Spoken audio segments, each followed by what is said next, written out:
মই প্ৰথমে সমগ্ৰ অসমবাসীক ইংৰাজী নৱবৰ্ষৰ শুভেচ্ছা জনাইছোঁ আৰু বৰচলা সমষ্টিৰ কাৰণে আজি অতি আনন্দৰ দিন কাৰণ অসমৰ এজন জনপ্ৰিয় মুখ্যমন্ত্ৰী আমাৰ মাজত আহি স্বয়ং তেখেতে 30,400 মহিলাক লাখপতি বাইদেউ হ'বৰ কাৰণে অনুপ্ৰেৰণা যোগাবলৈ বছৰৰ দ্বিতীয় দিনা নিজে উপস্থিত হৈ চেক বিতৰণ কাৰ্যসূচীত অংশগ্ৰহণ কৰিছে।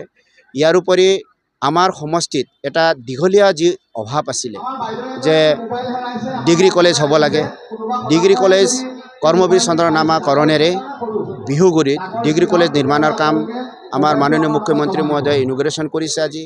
ইয়াৰ উপৰি আমাৰ যি সমষ্টিত অৱস্থিত তেজপুৰ মেডিকেল কলেজৰ এটা অভাৱ আছিলে যে আমি কিছুমান ইয়াত মানে ট্ৰিটমেণ্ট কৰিব নোৱাৰিছিলোঁ, বিশেষকৈ কাৰ্ডিঅ'লজি, নিউৰ'লজি আৰু এইটোৱে ডিপাৰ্টমেণ্টত বেছিকৈ মানে লগা হয়, কিয়নো কেতিয়া মানুহৰ মানে হাৰ্ট সাৰ্জাৰী কৰিব লগা হয়, কেতিয়াবা আমাৰ ব্ৰেইন অপাৰেশ্যন কৰিব লগা হয়, সেইকাৰণে এই ডিপাৰ্টমেণ্টবিলাক নাছিলে। কিন্তু আজি মাননীয় মুখ্যমন্ত্ৰীয়ে প্ৰায় 300 কোটি টকা এলটমেণ্ট কৰিছে আৰু super specialist hospital Tezpur medical কলেজখনক উন্নীত কৰা হৈছে। মই ভাবোঁ ইয়াৰ জৰিয়তে আমাৰ সমগ্ৰ ডিষ্ট্ৰিক্ট, আমাৰ সমগ্ৰ ওচৰ পাজৰ যিবিলাক ৰাজ্য আছে তেওঁলোকৰো বেমাৰী উপকৃত হ'ব।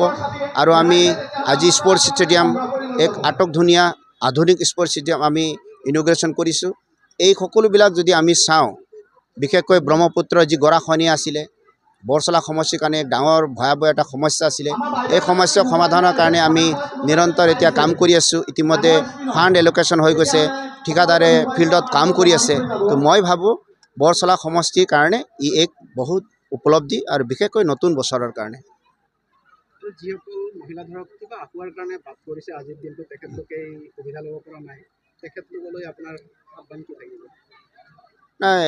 কিছুমান কাৰিকৰী কাৰণতো বাদ পৰিছে বুলি মই গম পাইছোঁ, যিহেতু সংখ্যাটো বহুত বেছি আছে, সেইকাৰণে কিছুমান কাৰিকৰী কাৰণত হয়তো বাদ পৰিছে।